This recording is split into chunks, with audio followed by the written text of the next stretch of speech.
Dirt Rally began life as an early access game in April 2015, and in December that same year managed the rarest of feats. It came out of early access and released as a full game.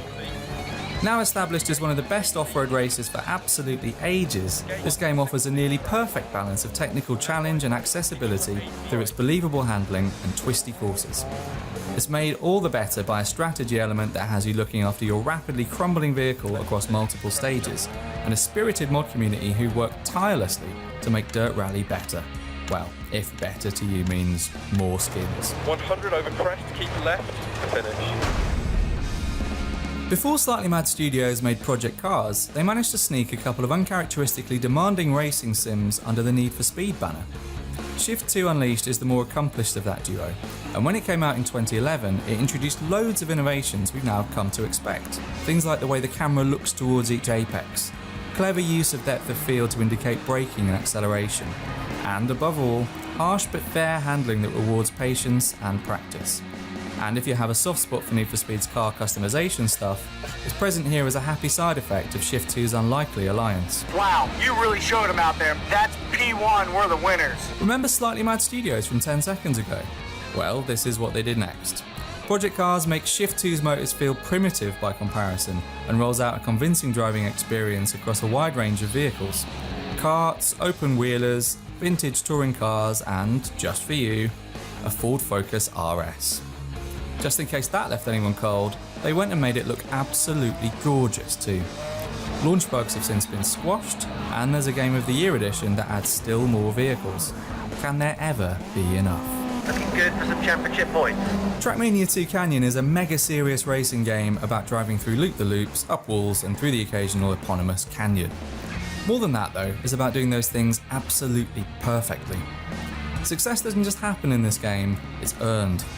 By hitting the reset button lots and lots of times until day and night are completely abstract concepts, and there are people on hoverboards whizzing past your window.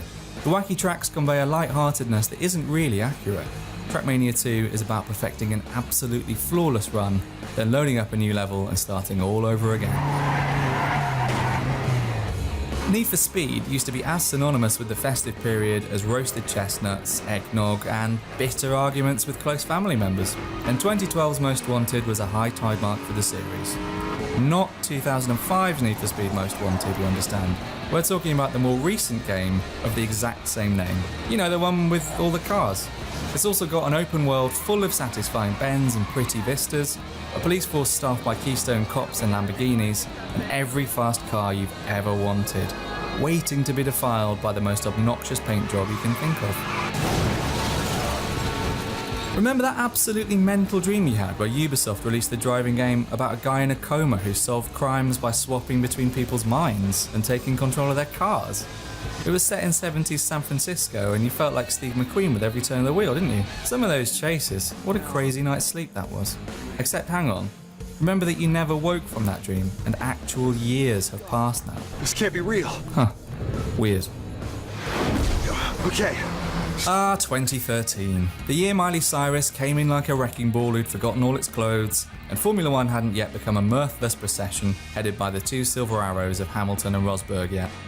F1 2013 represents the most complete and satisfying package Codemasters have managed to put together to date, marrying classic cars and tracks with the usual modern-day kit and challenging handling. Usually annual franchise entries aren't worth revisiting the second a new one comes out, but Cody's have yet to better 2013.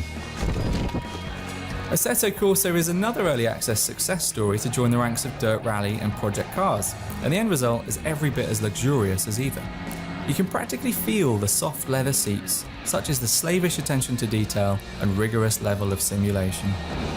It's lacking a traditional career mode, so most of the fun is had by simply pairing a cool car and track, but luckily there's enough of both to sustain a long-term habit. The modding community is incredibly active too.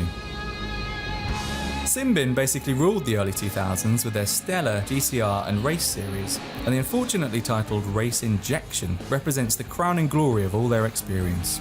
Focusing on professional GT and touring car racing and deploying killer driving physics, Race Injection has been gazumped many times since 2012 on the graphics front, but remains a rock-solid sim for those who like to tinker with steering wheel dead zones.